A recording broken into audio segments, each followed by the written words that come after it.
galerinha, tudo bem com vocês? Eu espero que sim. Sou a professora Débora, sou professora de Ciências do 7º ano. Na aula de hoje nós iremos revisar um conteúdo muito legal que fala sobre combustíveis e máquinas térmicas, tá bom? Então esse é o momento de você pegar o seu caderno e sua caneta para anotar os principais pontos da aula e vamos lá comigo! E a habilidade que nós trabalharemos na aula de hoje será discutir o uso de diferentes tipos de combustíveis e máquinas térmicas ao longo do tempo, avaliando avanços, questões econômicas e problemas socioambientais causados pela produção e uso desses materiais e máquinas. E primeiramente, eu tenho uma pergunta para vocês. Vocês sabem o que é combustível? Bom, essa palavra combustível remete a posto de gasolina, né? Quando pensa em combustível, a gente já pensa em posto de gasolina, álcool, óleo diesel. Só que, gente, combustível não tem apenas no posto de gasolina, tá? Não é apenas gasolina, álcool, óleo diesel. Existe uma série de materiais que podem agir como combustível, tá? Então, todo combustível, a definição geral de combustível é uma matéria, toda matéria que é capaz de produzir energia, tá? Então, tudo que produz energia é considerado um combustível, tá bom? Bom, e aí nós temos dois tipos de combustíveis que podem agir como combustíveis. Nós temos combustíveis que agem através de uma energia térmica, tá? Como, por exemplo, a madeira, o carvão e até o álcool e a gasolina. Nós vamos ver mais pra frente que esses materiais, eles são utilizados para produzir calor, para produção de calor, tá bom? Então, é por isso que o tipo de energia deles é uma energia térmica, uma energia que libera calor, tá? Nós também temos combustíveis que agem por fissão ou fusão. O que é isso, professora? Que palavra difícil. Então, quando eu faço uma fissão de alguma coisa, eu estou quebrando algo, tá? Eu tenho um elemento inteiro e eu quebro esse elemento. Se eu faço uma fusão, eu estou juntando elementos. Então, eu tenho um elemento junto com outro, os dois juntos fazem uma fusão, tá? E aí, elementos que podem ser utilizados para a produção de energia e, consequentemente, usados como combustível é o urânio e o plutônio, tá? São elementos químicos que estão relacionados com a produção de energia nuclear. Então, é uma coisa mais química. Beleza, pessoal? Perfeito. Então, a partir dessa introduçãozinha básica, eu posso dizer para vocês que existem ao nosso redor várias substâncias que agem como combustível, né? E os combustíveis, eles passam por um processo muito importante chamado de combustão, tá? Combustível, combustão. O que é isso? Então, um combustível é toda matéria que produz energia, não é isso? Então, eu tenho, por exemplo, a madeira. Como eu trouxe esse exemplo para vocês aí, dessa pirâmide. Observem a pirâmide, tá? Eu tenho aqui a madeira, beleza? Essa madeira é um combustível, tá? Porque se ela for queimada, ela vai produzir calor. Então, esse processo de queima é o processo de combustão, tá? Para a combustão acontecer, eu preciso de oxigênio, tá bom? Eu preciso do oxigênio sendo liberado e estando presente lá naquela reação de combustão. Então, a combustão só acontece se houver presença de oxigênio, tá? Então, professora, quer dizer que se eu levar uma madeira, um fogo lá para a Lua, não vai haver combustão, não vai haver queima? Não, tá? Porque para a combustão acontecer, eu preciso de oxigênio presente naquele ambiente, tá bom? Então, a partir disso aqui tem a pirâmide da combustão, tá? Para a combustão acontecer, eu preciso primeiramente de um combustível, uma matéria que produz energia, como por exemplo a madeira. A partir dessa queima vai haver liberação de calor, tá bom? Juntamente com oxigênio. Isso é a combustão. Beleza. E os combustíveis, pessoal, eles estão presentes há muito tempo, tá? Desde os primórdios lá do Homo erectus, tá? Então, há cerca de mais ou menos 1,8 milhões e 300 mil anos atrás, o Homo erectus, que ele era um ser com um raciocínio mais evoluído, ele acabou descobrindo que se ele pegasse duas pedras e fizesse a fricção, que isso, uma na outra, tá? Isso acabaria produzindo uma faísca, que seria o fogo, e aí, com isso, ele produziu fogo, tá? Então, foi a primeira vez que foi descoberto um combustível aí na história do homem, tá bom? E aí, ao longo de todos os anos, né, a madeira foi utilizada, tá? Então, a madeira é a fonte de combustível que ela é mais comum na história da humanidade, tá? Então, pode-se dizer que a madeira é o combustível que foi utilizado lá nos primórdios, tá bom? Então, nos tempos pré-históricos, a madeira, ela era utilizada como lenha, né? Obviamente, para aquecimento, tá? Para afugentar o frio e também como fonte aí para esquentar os alimentos, tá? Carnes e etc, tá? Então, a madeira foi o primeiro combustível utilizado. Beleza, mas aí, né, houve a adaptação da sociedade, a sociedade foi se organizando e houve a Revolução Industrial, né? Então, com a Revolução Industrial, houve uma exploração maior das fontes de combustíveis, tá? E aí houveram o desenvolvimento de tecnologias juntamente com a produção de combustíveis em larga escala, tá? E aí, entre o século, mais ou menos século XVIII e século XIX, o carvão mineral, ele se tornou muito importante, tanto para o avanço da Revolução Industrial, como para a organização das sociedades em si, tá?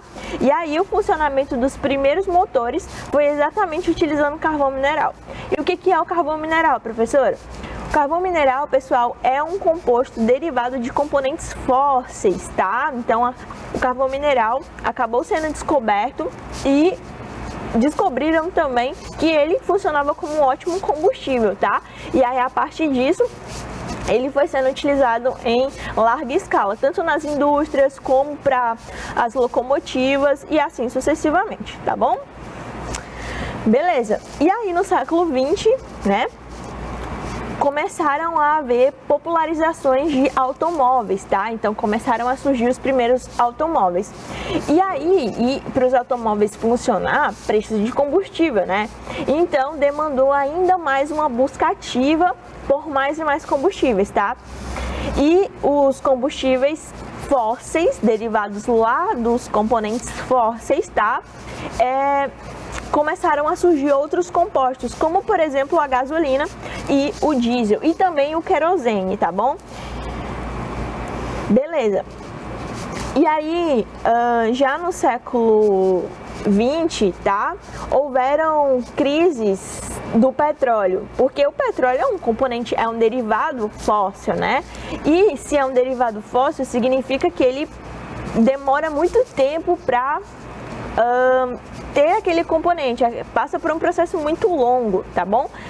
E além disso, requer uma tecnologia para extração do petróleo, então a complicação toda. E aí, em 1970, começaram a haver crises por falta de petróleo. Aí isso motivou a busca para novas fontes, tá, de combustíveis, em vários países do mundo, incluindo aqui o Brasil. E aí, vários pesquisadores começaram a ter novas ideias. E aí uma dessas ideias foi o processo de fermentação da cana-de-açúcar. Foi descoberto que se fermentasse a cana-de-açúcar, se ela passasse por todo um processo químico, derivava um composto chamado de álcool, tá? E aí o álcool poderia ser utilizado como combustível. E aí, a partir disso, o álcool também foi incluído nessa lista de combustíveis, tá bom?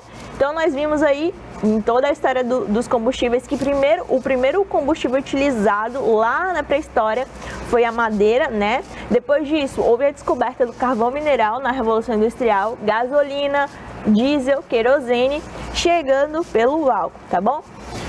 Beleza, pessoal? E atualmente, os combustíveis estão presentes na nossa vida diariamente, tá? É indispensável a nossa vida com a utilização desses combustíveis, tá bom? E os combustíveis mais utilizados atualmente são os derivados do petróleo, né? Parece uma coisa assim que passou 2 séculos, né, que esses combustíveis foram descobertos e ainda hoje eles são muito importantes. Então é uma incógnita, né?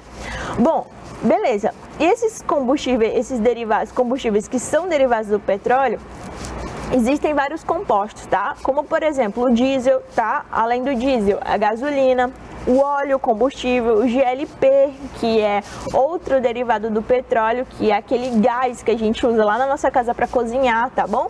Nafta, querosene e outros, tá? Beleza, pessoal? Então, como que acontece esse processo de derivados do petróleo, né?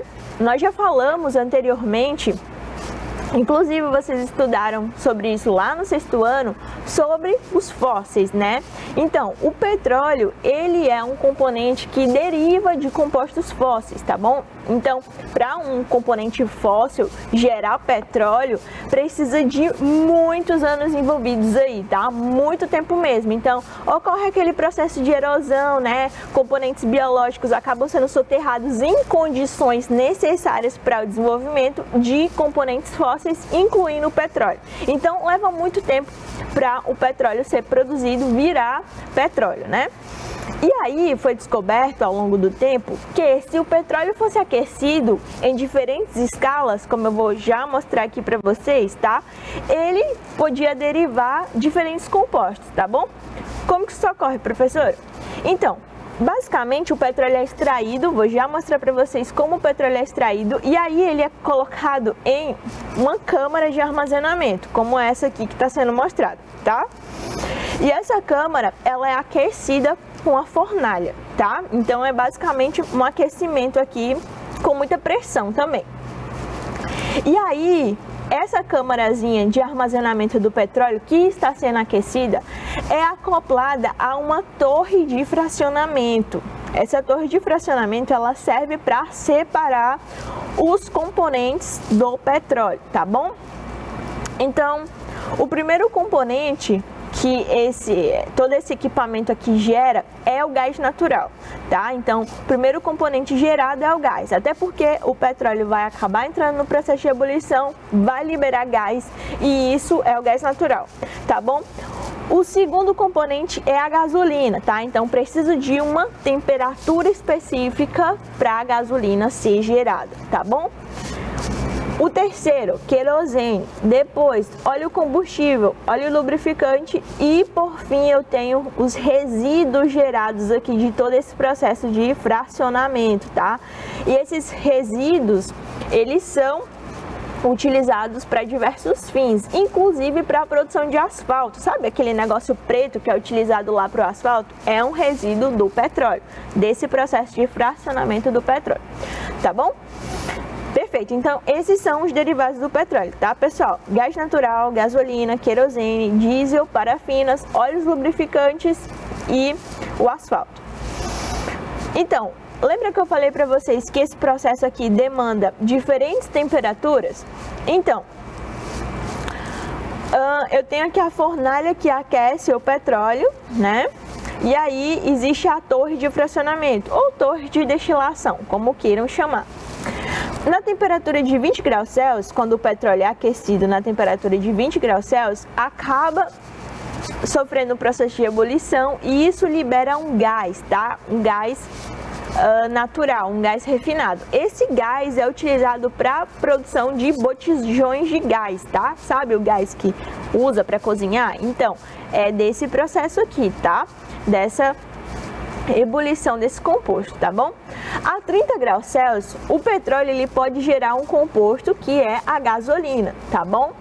A 110, a nafta, que é um composto utilizado muito na indústria química, inclusive para a produção de alguns tipos de plásticos, tá bom? Temos o querosene a 180 graus Celsius, depois a 160 graus Celsius o diesel, a 180 e a 300 o óleo lubrificante e o combustível, e a 140, depois que o petróleo é praticamente torrado, tem-se os resíduos do petróleo, tá bom? Que esses resíduos também têm outras finalidades. Então, é dessa forma que os derivados do petróleo, eles são retirados desse composto, tá bom? Perfeito. E aí eu trouxe uma animaçãozinha muito legal que mostra como que esse processo acontece na prática e como seria a nossa vida sem o petróleo, tá bom? Então, vocês já podem imaginando que seria um caos, né? Então, acompanhe esse vídeo que ele é muito interessante, tá bom? Você ouve nas notícias, isso domina a conversa entre certos círculos e parece que o mundo inteiro gira em torno disso. Sim, estou falando sobre petróleo e não sobre outro tipo de óleo. Então, você já se perguntou o que aconteceria se ficássemos sem este recurso crucial? Não é uma imagem bonita, confia em mim. Mas deixe-me explicar por que eu chamo de crucial em primeiro lugar. A maioria das pessoas não percebe a verdadeira importância do petróleo. Todos os anos, os Estados Unidos consomem sozinhos 7,3 bilhões de barris em produtos petrolíferos. Se você fizer as contas, isso significa cerca de 20 milhões de barris por dia. E se acredita que tudo isso é usado para abastecer seu carro e aquecer sua casa, pense novamente. Você pode se surpreender ao descobrir quantos objetos do dia a dia não existiriam se não houvesse petróleo. Por exemplo, toda vez que você sopra seu chiclete para fazer uma bola, deve agradecer por existir petróleo neste planeta. Você ouviu bem? A saborosa goma que coloca em sua boca contém petróleo. De fato, é de onde vem a maleabilidade e suavidade dela. Então, existem todos os tipos de equipamentos esportivos. Vamos ver. O petróleo é usado para fazer bolas de basquete, de futebol e de golfe, sacos de golfe, esquis, chuteiras, raquetes de tênis. Ok, eu acho que você começou a entender. E as dentaduras do seu avôzinho? Sim, variedades modernas usam certos corantes à base de carbono para pigmentação, que são produzidos com o uso de petróleo, óleos e diferentes recursos vegetais. Mas não se preocupe, os corantes são aprovados pelos órgãos de saúde e, na verdade, são semelhantes aos de alimentos que você provavelmente tem em sua cozinha agora. Bem, isso é reconfortante. Ou não. Você também passa óleo no seu rosto. Uau! Esquisito! Estou brincando. Mas se usar batom, deve saber que muitos deles contêm petróleo sob a forma de cera de parafina. Isso mantém a forma do batom e permite aplicar este produto de beleza sem problemas. Você toca violão? Então utiliza petróleo regularmente. A maioria dos tipos de cordas de guitarra e violão modernas é feita de nylon. E o nylon, por sua vez, é feito de... Repita comigo. Petróleo! Bom trabalho! E aposto que você usa pasta de dentes todos os dias também. Pelo menos 2 vezes por dia, se for caprichoso. Sim, a mesma história aqui. Os corantes que deixam sua pasta de dentes tão bonita também contêm petróleo. Perfumes e desodorantes, lentes de contato, iscas de pesca. Você está literalmente cercado por objetos comuns feitos de petróleo. Mas as coisas mais significativas produzidas com a ajuda desse óleo são carros, eletrodomésticos, móveis e roupas. Ok, você entendeu. Então, qual é mesmo a pergunta? O que aconteceria se um dia todo o petróleo do planeta acabasse? Bem, você não notaria nenhum problema no começo. Normalmente, a maioria dos países tem reservas especiais, suficientes para manter as coisas funcionando por pelo menos 2 meses. Mas imagine que este plano B falhou e as pessoas não tiveram acesso a essas reservas de petróleo. Quanto tempo poderíamos aguentar? Você pode seguramente assumir que a partir do primeiro dia, os preços do petróleo e do gás literalmente disparariam. Lá vão eles. As pessoas estariam dispostas a pagar qualquer quantia para encher o tanque de seus veículos com as últimas gotas restantes de gasolina. Depois de várias semanas, se não dias, todo o transporte privado deixaria de funcionar. As pessoas que normalmente se deslocam por longas distâncias teriam problemas para chegar ao trabalho. O transporte público, como trens, ônibus e aviões, também seria interrompido. Como resultado, milhões de pessoas perderiam seus empregos e muitas empresas teriam que procurar novos funcionários. Infelizmente, elas provavelmente não conseguiriam encontrar especialistas altamente qualificados em um prazo tão curto. Serviços de emergência continuariam funcionando por algum tempo, mas logo eles também começariam a falhar. Uma das piores coisas sobre a ausência de petróleo seriam os riscos para a saúde de muitos pacientes hospitalizados. A verdade é que a medicina depende do petróleo, provavelmente um pouco demais hoje em dia. Itens indispensáveis como seringas, luvas, embalagens estéreis, bem como equipamentos de alta tecnologia, como aparelhos de ressonância magnética, computadores e tomógrafos, são todos produzidos com petróleo. Além disso, como você lembra, não há transporte para que os fabricantes possam fornecer os medicamentos necessários às farmácias. Outro problema grave estaria ligado ao suprimento de alimentos, especialmente nas grandes cidades. A maioria deles vem das áreas rurais. E veja o que aconteceria. Não haveria transporte para buscar os alimentos nos locais de produção e levá-los aos mercados. É por isso que muitos moradores da cidade se mudariam para o campo na tentativa de cultivar seus próprios alimentos. Ufa! Mesmo que eu tentasse, eu não sei se conseguiria fazer isso. Você acha que poderia cultivar sua própria comida e se sustentar? Deixe-me saber abaixo. De qualquer forma, depois desse período inicial, a situação provavelmente se acalmaria e as pessoas começariam a se adaptar. Mas, por melhor que elas trabalhem juntas, a vida não seria mais a mesma. Não haveria tanta variedade de alimentos quanto temos agora. Você teria que viver sem chocolate, pizza e outras bênçãos da civilização. Mas, ei, você pode finalmente perder um pouco de peso que sobrou do inverno do ano passado. Nas regiões do norte, as pessoas começariam a derrubar florestas para obter alguma fonte de energia e não congelar no inverno. Isso levaria a um desmatamento severo e o planeta sofreria tanto quanto seu povo. Credo, desgraça e melancolia por toda parte. Mas vamos falar sobre o lado positivo disso, porque isso é o que fazemos aqui. O petróleo é uma fonte séria de poluição. E só nos Estados Unidos, mais de 34 milhões de litros vazaram de oleodutos desde 2010. E se você considerar o fato de que esse número significa 1.300 derramamentos, é fácil calcular que o problema ocorre quase todos os dias. Este petróleo derramado polui terras agrícolas, contamina a água e prejudica gravemente o meio ambiente e a vida selvagem. Além disso, quando as pessoas produzem energia a partir do petróleo, o processo elimina dióxido de enxofre e monóxido de carbono. Esses gases são perigosos para a saúde, especialmente em grandes doses regulares. Assim como a ausência de petróleo, você e o meio ambiente provavelmente se tornariam um pouco mais saudáveis. Isso dependendo do tipo de energia alternativa que as pessoas escolhessem. Vamos dar uma olhada nas nossas opções. Uma das opções é a energia nuclear. Na verdade, reatores de energia nuclear já são bastante comuns em muitos países. Por exemplo, existem atualmente 98 deles nos Estados Unidos, e essas usinas produzem 20% da eletricidade do país. Outras nações confiam ainda mais na energia nuclear.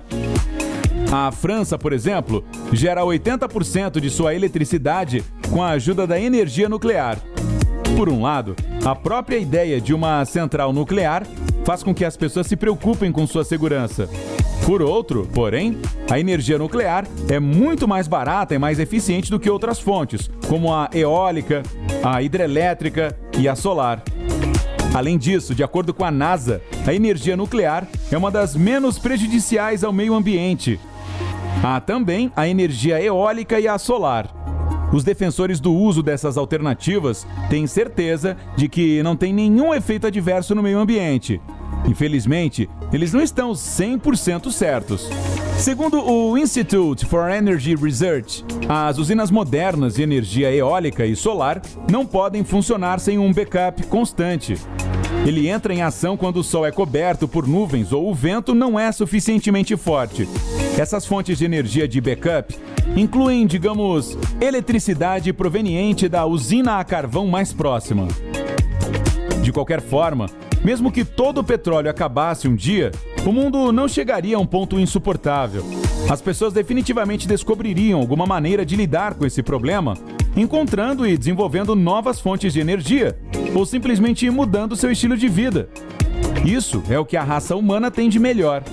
Podemos nos adaptar a quase tudo, mas uma coisa é certa: nada permaneceria igual e o mundo seria um lugar completamente diferente. Então, você acha que ficar sem petróleo causaria um desastre global? Beleza, pessoal. Então vocês puderam observar a partir do vídeo que o petróleo é muito importante, né? E como eu falei pra vocês, ele foi um composto que não foi recentemente descoberto, tá? Tem muito tempo aí que o petróleo foi descoberto. Porém, a nossa vida sem o petróleo seria indispensável. Mas a utilização do petróleo traz grandes consequências para o ambiente, consequências muito grandes mesmo, desde o processo de extração até o transporte, até chegar no consumo. Então tudo isso vem acarretando problemas e mais problemas, tá bom? Como assim, professor? Começando aqui pelo processo de extração, tá, pessoal? O petróleo, ele é derivado fóssil, então se ele é um derivado fóssil, significa que ele está lá no subsolo, ele está enterrado, tá? Porque para um componente fóssil virar fóssil, ele precisa estar soterrado, tá? Então, para o petróleo ser extraído, é preciso construir uma base petrolífera, como essa aqui que está sendo mostrada nessa figura, tá? Geralmente as bases petrolíferas, elas estão no oceano, tá? Então, para elas serem construídas, ela demanda uma área muito grande, tá? Então, imaginem que toda essa área aqui, que vivia um ecossistema marinho, tem que ser devastada, tá? Então, peixes que viviam aqui morrem, tá? Os corais também morrem, então isso é uma perda de ecossistema muito grande, então é um problema ambiental muito grande, tá? Além disso, temos o transporte, que também é um problema. Muitas vezes esse processo de extração e coloca nos navios para ser transportado acaba gerando derramamento de petróleo, tá? O petróleo é um componente que é extremamente denso, ele é muito denso, então significa que ele fica lá flutuando lá na água, tá? E aí acaba que toda essa área aqui onde derramou o petróleo não ocorre trocas gasosas. Não está ocorrendo trocas gasosas, a luz do sol não está penetrando, então o processo de fotossíntese aqui dentro do mar não está acontecendo. Significa que os peixes vão morrer, as algas vão morrer, aquela área lá fica completamente devastada, tá bom? Além disso, isso também traz problema para os animais marinhos, tá? Que dependem desse ambiente, porque o petróleo é um composto que é extremamente tóxico. Isso significa que os peixes que consumirem aquele petróleo vão morrer, tá? Patos e aves que vivem naquele ambiente marinho ou ambiente aquático acabam sendo impregnados com aquele óleo, tá? E aí as asas dele acabam sendo impregnadas e aí isso faz com que eles morram afogados, tá? Tartarugas também acabam consumindo o petróleo por pensar que é um alimento e isso acaba acarretando na morte. Então é um problema ambiental muito grande, tá, pessoal? O consumo também é um problema muito grande, porque petróleo é a principal fonte de combustível tanto para as indústrias quanto para os carros, automóveis em si, tá? E aí nós já vimos na nossa aula de efeito estufa que todos esses gases utilizados para esses combustíveis de indústrias e automóveis são gases do efeito estufa. Então, se eu tenho uma quantidade desses gases sendo liberado, eu tenho o agravamento do efeito estufa, tá? Então, é uma problemática ambiental muito grande. Então, o que a gente pode fazer a partir disso? Um consumo consciente, tá, pessoal? A maior parte dos produtos que nós consumimos são derivados do petróleo. Plástico, como vocês viram no vídeo, é um derivado do petróleo. Então, consuma menos plástico, evite consumir produtos com plástico e assim sucessivamente, tá bom, pessoal? Então precisamos ter esse consumo consciente. E foi isso, pessoal. Eu espero que vocês tenham gostado da aula de hoje, tenham aprendido tudo direitinho sobre os combustíveis. Na próxima aula nós iremos falar sobre máquinas térmicas, tá bom? Forte abraço, um beijo e até a próxima aula.